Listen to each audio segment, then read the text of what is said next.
We've started an initiative called It Takes a Village. Okay. And it comes from the phrase that, it takes a village to raise a child.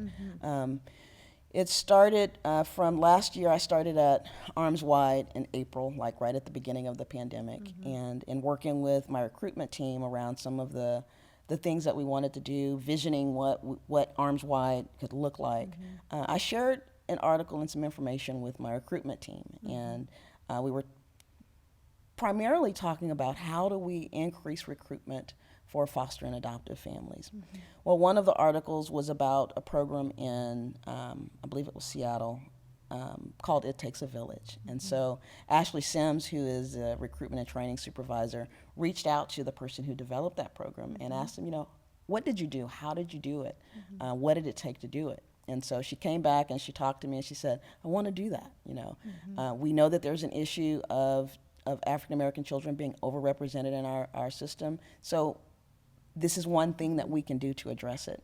And we started building it out, and we're fortunately able to get some funding from a local funder here to hire someone to lead the effort.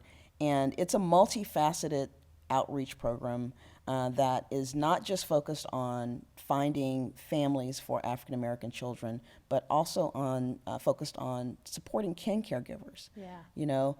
Kinship caregivers do amazing things. They step up. Their motivation is different from our traditional foster and adoptive families who many times do this out of some sense of altruism, but some of our kinship caregivers, they do it because they feel like they got to do it. Yeah. For sure. And are happy to do it, but don't always have the means to do it, Yeah. right?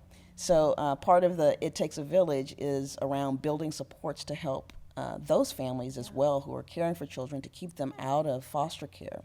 And finally, to work with civic organizations, with faith-based congregations, with anyone who will work with us to build these villages within communities to help keep children out of foster care, and when they do come into foster care, help them to get out of foster care. So our It Takes a Village launched May 26th with a conversation about disrupting disproportionality.